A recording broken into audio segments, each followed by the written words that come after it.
നമസ്കാരം. മറുപടി എന്ന പ്രോഗ്രാമിലേക്ക് എല്ലാ പ്രിയപ്പെട്ട പ്രേക്ഷകർക്കും സ്വാഗതം. മുഖ്യധാര മാധ്യമങ്ങൾ, ദൃശ്യ മാധ്യമങ്ങൾ, സാമൂഹ്യ മാധ്യമങ്ങൾ വലിയ രീതിയിൽ ഹൈപ്പ് കൊടുത്ത് സ്വീകരിച്ച എമ്പുരാൻ എന്ന സിനിമ ഒടുവിൽ റിലീസായി കഴിഞ്ഞിരിക്കുന്നു.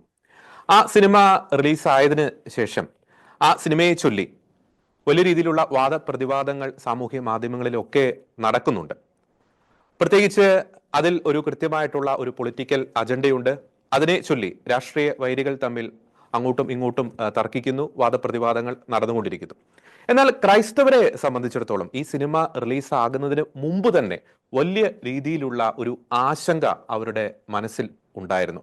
അതുകൊണ്ട് തന്നെ പല ക്രൈസ്തവരും സാമൂഹ്യ മാധ്യമങ്ങളിൽ ഈ സിനിമയെക്കുറിച്ച് കൃത്യമായിട്ടുള്ള ജാഗ്രത നിർദ്ദേശം നൽകിയിട്ടുണ്ട്. അതിന് കാരണം മറ്റൊന്നുമല്ല, ലൂസിഫർ എന്ന് പറയുന്ന സിനിമയുടെ രണ്ടാം ഭാഗമാണ് എമ്പുരാൻ. ആ സിനിമയുടെ ട്രെയിലറിൽ ഒരു ഡെവിളിനെ ഗ്ലോറിഫൈ ചെയ്യുന്ന രീതിയിലുള്ള ചില ഡയലോഗുകൾ, ചില പ്രതീകങ്ങൾ, ഒപ്പം തന്നെ ആ സിനിമയുടെ അണിയറ പ്രവർത്തകർ പങ്കുവെച്ച വളരെ ക്രൈസ്തവ വിരുദ്ധമായിട്ടുള്ള ചില പോസ്റ്റുകൾ, ലൂസിഫറിനെ ഗ്ലോറിഫൈ ചെയ്യുന്ന രീതിയിൽ the deal is with the devil എന്ന് പറയുന്ന വളരെ ആശങ്കപ്പെടുത്തുന്ന ചില ഡയലോഗുകൾ, ഇതൊക്കെ കാരണം ഒരു ആശങ്കയോടുകൂടി ജാഗ്രതയോടുകൂടി തന്നെയാണ് ഈ സിനിമയെ ക്രൈസ്തവർ നോക്കിക്കാണുന്നത്. എന്നാൽ ആ ഒരു ആശങ്ക അതിന് കൃത്യമായിട്ടുള്ള അടിസ്ഥാനം ഉണ്ട് എന്ന് ആ സിനിമ കണ്ടിറങ്ങിയവർ പങ്കുവെക്കുന്നുമുണ്ട്. ഇതിന്റെ പശ്ചാത്തലത്തിലാണ് മറുപടി എന്ന ഈ ഒരു പ്രോഗ്രാം ഈ വിഷയങ്ങൾ ഇന്ന് ചർച്ച ചെയ്യുന്നത്. ആ സിനിമയിലെ ഒരു അജണ്ട, ഇത്തരത്തിൽ ഒരു പൈശാചികമായിട്ടുള്ള പ്രതീകങ്ങളെ ഗ്ലോറിഫൈ ചെയ്തു കഴിഞ്ഞാൽ അത് സംഭവിക്കുന്ന, അത് സമൂഹത്തിൽ വരുത്തിവെക്കുന്ന അപകടങ്ങൾ, ഈ വിഷയങ്ങളെക്കുറിച്ച് കൃത്യമായിട്ടുള്ള മറുപടികളുമായി ഇന്ന് നമ്മോടൊപ്പമുള്ളത് സാമൂഹ്യ നിരീക്ഷകൻ ഫാദർ ടോം ഒലിക്കരോട്ടാണ്. ഫാദർ ടോം ഒലിക്കരോട്ട്, സ്നേഹത്തോടെ ഈ പ്രോഗ്രാമിലേക്ക് അങ്ങേ സ്വാഗതം ചെയ്യുന്നു. അച്ഛാ, തുടക്കത്തിൽ പറഞ്ഞതുപോലെ ഒരു പാൻ വേൾഡ്, പാൻ ഇന്ത്യ എന്നൊക്കെ പറഞ്ഞ് ഇതുവരെ ഒരു സിനിമയ്ക്കും നാം കാണാത്ത തരത്തിലുള്ള ഒരു ഹൈപ്പാണ് എമ്പുരാൻ എന്ന് പറയുന്ന സിനിമയ്ക്ക് ലഭിച്ചത്. എന്നാൽ ആ ഹൈപ്പിന് ഒത്ത, ആ ഒരു പ്രതീക്ഷയ്ക്ക് ഒത്തവണ്ണം ആ സിനിമ വന്നില്ല എന്ന തരത്തിലുള്ള ചില റിപ്പോർട്ടുകളും പുറത്തു വരുന്നുണ്ട്. അപ്പോൾ ഞാൻ പറഞ്ഞതുപോലെ കൃത്യമായിട്ടുള്ള ഒരു ക്രൈസ്തവ വിരുദ്ധമായിട്ടുള്ള അജണ്ട ഈ സിനിമയ്ക്ക് പിന്നിലുണ്ട് എന്ന ആരോപണം വളരെയധികം ശക്തമാണ്. അതിനെ സാധൂകരിക്കുന്ന നിരവധി ഉദാഹരണങ്ങളും സിനിമയിൽ നമുക്ക് കാണാൻ സാധിക്കും. അപ്പോൾ ഒരു സിനിമ എന്ന് പറയുന്ന മനോഹരമായിട്ടുള്ള ഒരു കലാ സൃഷ്ടിയിലൂടെ ഇത്തരത്തിൽ ഒരു പിശാചിനെ ഗ്ലോറിഫൈ ചെയ്യുന്ന ഒരു പ്രവണത, അത് ഭൂഷണമാണോ? അത് വരുത്തിവെക്കുന്ന അപകടങ്ങൾ എന്തൊക്കെയാണ്? ജോർജി, ആദ്യമായിട്ട് തന്നെ നമ്മൾ ഈ നിരൂപണം നടത്തുമ്പോൾ നമ്മൾ ഈ സിനിമ കാണാൻ ഉദ്ദേശിക്കുന്നില്ല. ഈ നിരൂപണം നടത്തുന്നത് തന്നെ ഈ സിനിമയുടെ അണിയറ പ്രവർത്തകരുടെ ഫേസ്ബുക്ക് പോസ്റ്റുകളിൽ നിന്നും കണ്ട ആളുകളുടെ പ്രതികരണത്തിൽ നിന്നും ഒക്കെയാണ് നമ്മൾ ഈ സിനിമയെക്കുറിച്ച് നമ്മൾ നിരൂപണം നടത്തുന്നത്. നമ്മളിത് കാണാൻ ഉദ്ദേശിക്കുന്നില്ല. കാരണം പിശാചുമായിട്ട് ആരെങ്കിലും ചില ആളുകൾ നടത്തിയ ഡീലിന് കൈകൊടുക്കുന്ന ആ ഒരു ഡേർട്ടി ഡീലിന് കൈകൊടുക്കാൻ ഒരു വിശ്വാസി എന്ന നിലയിൽ നമ്മൾ ആഗ്രഹിക്കുന്നില്ല എന്നുള്ളത് കൊണ്ടാണല്ലോ. അതാണ് ആദ്യമേ തന്നെ നമുക്ക് പറയാനുള്ളത്. രണ്ടാമത് ജോർജി, ഇവിടെ കേരളത്തിലെ ഇന്നത്തെ സാമൂഹിക അന്തരീക്ഷത്തെ ഇത്രമേൽ വഷളാക്കിയതിൽ, അല്ലെ മലയാളി മനസ്സിനെ ദുഷിപ്പിക്കുന്നതിൽ ഇവിടുത്തെ ഏറ്റവും നിർണായകമായ ഉത്തരവാദിത്തമുള്ളത് മാധ്യമങ്ങളാണ്. എന്ന് പറഞ്ഞാൽ മാധ്യമ പ്രവർത്തനത്തിന്റെ ഒരു റിപ്പോർട്ടിങ്ങിന്റെ ഒക്കെ ഏറ്റവും അടിസ്ഥാനമായിട്ടുള്ള ഒരു പ്രിൻസിപ്പിൾ എന്ന് പറയുന്നത് നിഷ്പക്ഷതയാണ്. പക്ഷെ ഇവിടെ നമ്മൾ എന്താണ് കാണുന്നത്? നമ്മുടെ മാധ്യമപ്രവർത്തകരിൽ, റിപ്പോർട്ടർമാരിൽ, ആങ്കർമാരിലൊക്കെ നമ്മൾ കാണുന്നത് ഇവർ ഈ വിഷയത്തോട് വൈകാരികമായി പക്ഷം ചേർന്ന്, അതുകൊണ്ടാണ് ആവേശം മൂത്ത് ലാപ്ടോപ്പിന്റെ മേലേട്ടൊക്കെ ചാടിക്കയറാൻ ശ്രമിക്കുന്ന അവതാരകരെ നമ്മൾ TV ചർച്ചകളിൽ കാണുന്നത്. ഈ ഈ നിഷ്പക്ഷതയില്ലായ്മ വരുത്തുന്ന അപകടങ്ങളിൽ ഒന്നാണ് കേരളത്തിന്റെ അല്ലെങ്കിൽ മനുഷ്യ സമൂഹത്തിന്റെ നിർമ്മിതിയിൽ യാതൊരു മൂല്യവും കൂട്ടിച്ചേർക്കാൻ കഴിയാത്ത അങ്ങേയറ്റത്തെ ഭീകരമായ വയലൻസും അതുപോലെ തന്നെ ദൈവദൂഷണവും ഒക്കെ പ്രചരിപ്പിക്കുന്ന ഒരു സിനിമയ്ക്ക്, എമ്പുരാൻ എന്ന് പറയുന്ന സിനിമയ്ക്ക് ഈ മാധ്യമങ്ങൾ കൊടുത്ത അസാധാരണമായൊരു ഹൈപ്പ് എന്ന് പറയുന്നത് നമുക്ക് സംഭവിച്ച, മാധ്യമ പ്രവർത്തനത്തിൽ സംഭവിച്ച ഏറ്റവും വലിയൊരു മൂല്യശോഷണ തെളിവാണ്. അപ്പൊ അതുകൊണ്ട് തന്നെ ഈ സിനിമയ്ക്ക് ജോർജ് സൂചിപ്പിച്ചതുപോലെ കിട്ടിയ അസാധാരണമായ ഹൈപ്പ് എന്ന് പറയുന്നത് ദുഷിച്ചുപോയ മാധ്യമ ലോകത്തിന്റെ ഏറ്റവും വലിയ തെളിവാണ്.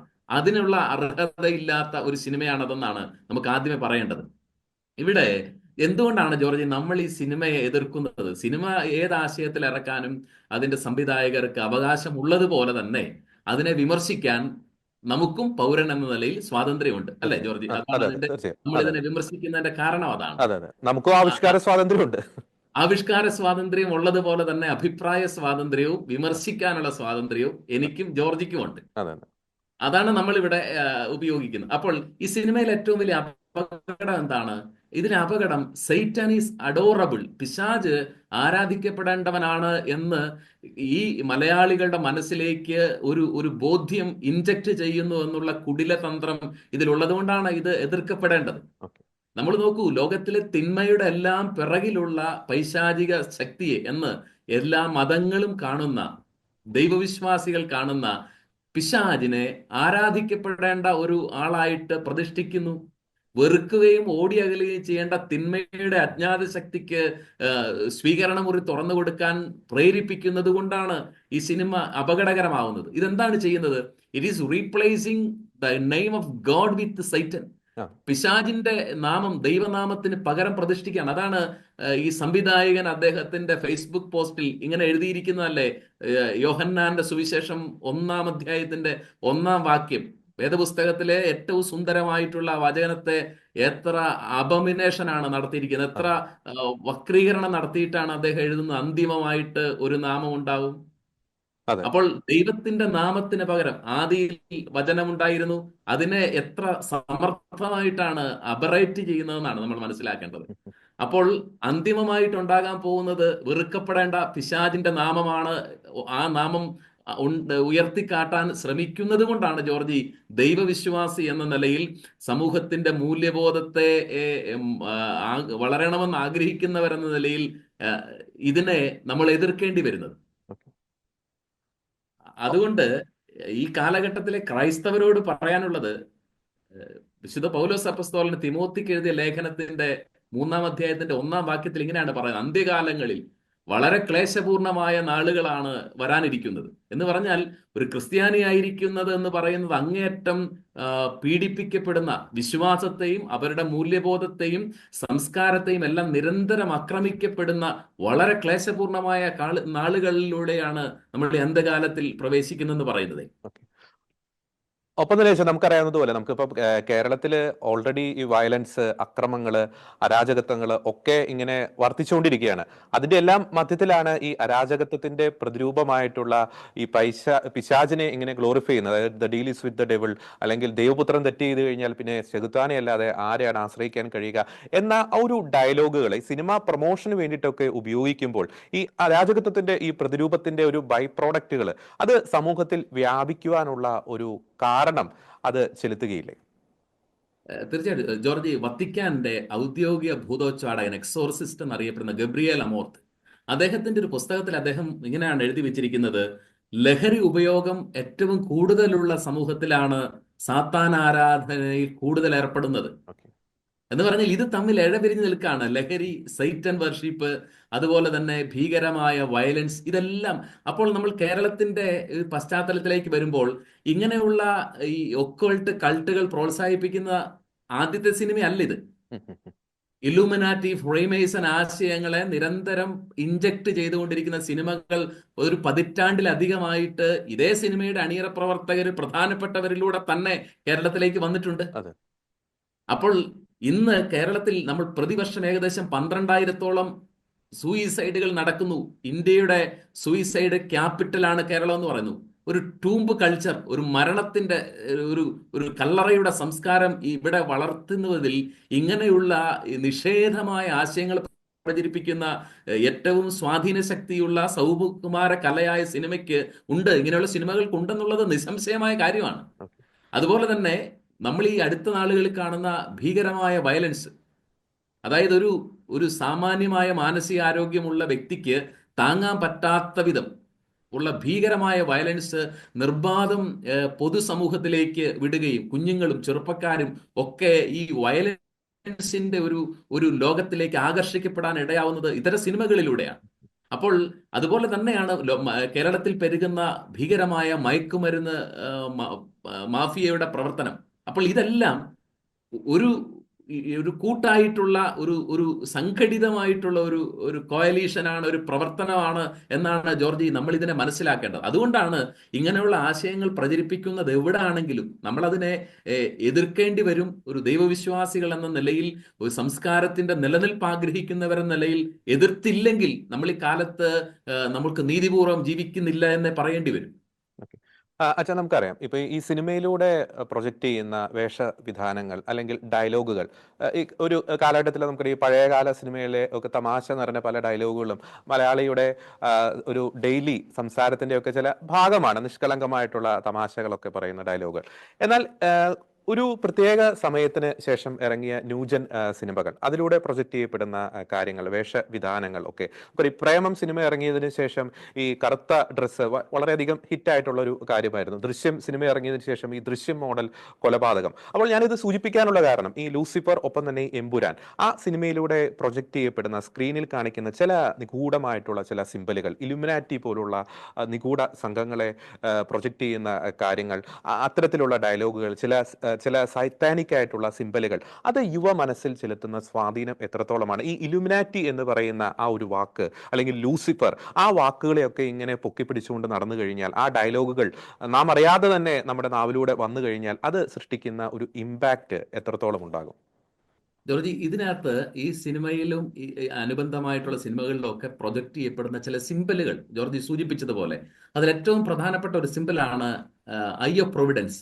അനുയിത്ത് കൊയപ്റ്റിസ് എന്ന ലത്തീൻ ഭാഷയിൽ പറയുന്ന എല്ലാം കാണുന്ന ഒരു സർവാധികാരിയുടെ കണ്ണ്. ഇത് ഫ്രീമേസൺ, ഇലുമിനാറ്റി പ്രസ്ഥാനങ്ങളുടെ ചിഹ്നമാണ്, ഒഫീഷ്യൽ ചിഹ്നമാണത്. അത് നമ്മളാരും പറയുന്നല്ല. ഈ ചിഹ്നം നോക്കൂ, ബിഗ് ബോസ് അടക്കമുള്ള നമ്മുടെ ടെലിവിഷൻ പരമ്പരകളിലും സിനിമകളിലും എത്രയിടത്താണ് ഈ ഒരു കണ്ണ് ഉപയോഗിക്കുന്നത്. അപ്പോൾ ഇതിന്റെ പിറകിൽ നിശ്ചയമായിട്ടും ഫ്രീമേസൺ, ഇലുമിനാറ്റി സംഘങ്ങളുടെ, ലൂസിഫറിനെ ആരാധിക്കുന്ന ഗൂഢസംഘങ്ങളുടെ അതിശക്തമായ സ്വാധീനമുണ്ട് എന്ന് നമ്മൾ ഇനിയും മനസ്സിലാക്കിയില്ലെങ്കിൽ നമ്മളൊരു മൂഢസ്വർഗത്തിലാണ് ജീവിക്കുന്നത്. അപ്പോൾ ഈ തിന്മയെ തിരിച്ചറിയാനും ഇതിന്റെ പിറകിൽ എതിർ ക്രിസ്തുവിനെ വരവേൽക്കാൻ ഒരു സമൂഹത്തെ രൂപപ്പെടുത്തുകയാണ് എന്നുള്ള ഇവരുടെ ലക്ഷ്യത്തെ തിരിച്ചറിയാൻ നമുക്ക് പറ്റണം. ഈ സംവിധായകന്റെ പോസ്റ്റിൽ തന്നെ അദ്ദേഹം പറയുന്നുണ്ടല്ലോ, ഒരു ബീസ്റ്റ് വരാൻ പോകുന്നു എന്നൊക്കെ. വെളിപാട് പുസ്തകത്തിൽ പറയുന്ന ബീസ്റ്റിനെ കുറിച്ചാണ് പറയുന്നത്. ദൈവത്തെയും ദൈവികമായ സകല സംവിധാനങ്ങൾക്കും മേലെ സ്വയം പ്രതിഷ്ഠിക്കുന്ന, വൻപും ദൂഷണവും പറയുന്ന ഈ മൃഗത്തെ വരവേൽക്കാൻ ഒരു സമൂഹത്തെ ഒരുക്കുകയാണ് ജോർജി കഴിഞ്ഞ കുറെ കാലങ്ങളായിട്ട് ഈ ഇത്തരം സിനിമകൾ, പ്രൊപ്പഗാൻഡ സിനിമകളിലൂടെ ശ്രമിച്ചുകൊണ്ടിരിക്കുന്നത്. അത് തിരിച്ചറിയുമ്പോഴാണ് ജോർജി നമുക്ക് പ്രതികരിക്കേണ്ടി വരുന്നത്. ഇങ്ങനെയുള്ള ആളുകൾ, let them make a deal and why do we give our hands to that dirty deal? നമ്മൾ എന്തിനാണ് നമ്മുടെ കൈ വൃത്തികെട്ട ഡീലിന്, സാത്താനോട് നടത്തിയവരുടെ ഡീലിന് കൊടുക്കുന്നത്? കേരളത്തിലെ കുടുംബങ്ങളോട്, വിശ്വാസികളോട്, ക്രൈസ്തവരോട് ജോർജി എനിക്ക് പറയാനുള്ളത്, നിങ്ങൾ എന്തിനാണ് ഈ ഡർട്ടി ഡീലിന് നിങ്ങളുടെ കൈ നീട്ടി കൊടുക്കുന്നത്? കാരണം സാത്താൻ എവിടെയാണ് മുടിക്കുകയും നശിപ്പിക്കുകയും അല്ലാതെ ചെയ്തിട്ടുള്ളത്? അവനോട് ഡീല് നടത്തിയിട്ടുള്ള ആരും ഒരു സംസ്കാരത്തിലും ജോർജി രക്ഷപ്പെട്ടിട്ടില്ല. നമ്മളൊക്കെ ഒരു കാര്യം സംസാരിക്കുന്നത് നമ്മുടെ 10-45 വയസ്സത്തെ ജീവിതത്തിലെ അനുഭവങ്ങളിൽ നിന്നാണെങ്കിൽ, ഈ സാത്താൻ ആദം മുതലുള്ള മനുഷ്യന്റെ സകല വൈകാരിക ഭാവങ്ങളെയും അവന്റെ അഭിരുചികളെയും വീഴ്ചകളെയും ബലഹീനതകളെയും തിരിച്ചറിഞ്ഞിട്ടാണ് അവൻ മനുഷ്യവംശത്തോട് പുതിയ പുതിയ ആകർഷണങ്ങളിലൂടെ ഇടപെടുന്നത്. അതുകൊണ്ട് നമുക്ക് ക്രൈസ്തവ കുടുംബങ്ങളോട്, ചെറുപ്പക്കാരോട്, കുഞ്ഞുങ്ങളോട് പറയാനുള്ളത്, this deal is definitely A dirty deal എന്നുള്ളതാണ്. അതിന് കൈകൊടുക്കാൻ പോയി സ്വയം മുടിഞ്ഞു പോകാൻ ഇടവരുത്തരുത് നമ്മുടെ സംസ്കാരവും കുടുംബങ്ങളും സഭയും വിശ്വാസികളും എന്നുള്ള ജാഗ്രത കൊണ്ടാണ് നമ്മൾ ഈ മുന്നറിയിപ്പ് ജോർജി നൽകാൻ ആഗ്രഹിക്കുന്നത്. അച്ഛൻ പറഞ്ഞതുപോലെ ഇത്തരത്തിലുള്ള മുന്നറിയിപ്പുകൾ നൽകുമ്പോൾ, ഇപ്പോൾ ഷെക്കേനയുടെ തന്നെ പ്ലാറ്റ്ഫോമിലൂടെ ഇത്തരത്തിലുള്ള മുന്നറിയിപ്പുകൾ നൽകുമ്പോൾ, ക്രൈസ്തവ നാമധാരികൾ ഉന്നയിക്കുന്ന ഒരു വിമർശനമുണ്ട്. ഒരു സിനിമ കണ്ടതുകൊണ്ട് മാത്രം തകരുന്നതാണോ എൻ്റെ വിശ്വാസം? ഞാൻ ആ സിനിമ കാണും, ഒരു കണ്ണിൽ കൂടെ വിട്ട് അല്ലെങ്കിൽ ഒരു ചെവി കൂടെ കേട്ട് മറ്റു ചെവി കൂടെ വിടും, നിങ്ങൾ ഈ സിനിമയ്ക്ക് എന്തിനാണ് അനാവശ്യമായിട്ടുള്ള പ്രൊമോഷൻ കൊടുക്കുന്നത്? ക്രൈസ്തവ നാമധാരികളുടെ ഭാഗത്ത് നിന്ന് വരുന്നുണ്ട്. ഇക്കൂട്ടരുടെ വിശ്വാസത്തിന്റെ അടിസ്ഥാനം, ആഴം എത്രത്തോളം ഉണ്ട് എന്നത് മറ്റൊരു വിഷയം. അപ്പോൾ ആ ഒരു വിമർശനങ്ങൾ അത് കർത്താവ് പറഞ്ഞ മറുപടിയാണ് നല്ലത്. അവരെ വിട്ടേക്കൂ, അവർ അന്ധരെ നയിക്കുന്ന അന്ധരാണ്. കാരണം കാലത്തിന്റെ അടയാളങ്ങളെ മനസ്സിലാക്കാൻ പറ്റാത്ത അന്ധരെ നമ്മളെന്തിനാണ് ഗൗരവമായിട്ട് എടുക്കുന്നത്? അവരെ വിട്ടേക്കൂ. നമുക്ക് പറയാനുള്ളത് നിർഭയം, നിർബാധം പറയുക എന്നുള്ളതാണ് ഈ കാലത്ത് ദൈവം നമ്മളെ ഏൽപ്പിച്ചിരിക്കുന്ന നിയോഗം. മറ്റൊരു കാര്യം കൂടി വെച്ചാൽ ഇതിന്റെ ഒരു കൃത്യമായിട്ടുള്ള ഒരു പൊളിറ്റിക്കൽ പ്രൊപ്പഗണ്ട ഈ സിനിമയ്ക്ക് പിന്നിലുണ്ട് എന്ന് സിനിമ കണ്ടിറങ്ങിയ പലരും സൂചിപ്പിക്കുന്നുണ്ട്. അതുകൊണ്ട് തന്നെയാണ് ചേരി തിരിഞ്ഞ് അങ്ങോട്ടും ഇങ്ങോട്ടും ഈ സിനിമയെ ചൊല്ലി വാദപ്രതിവാദങ്ങൾ നടക്കുന്നത്.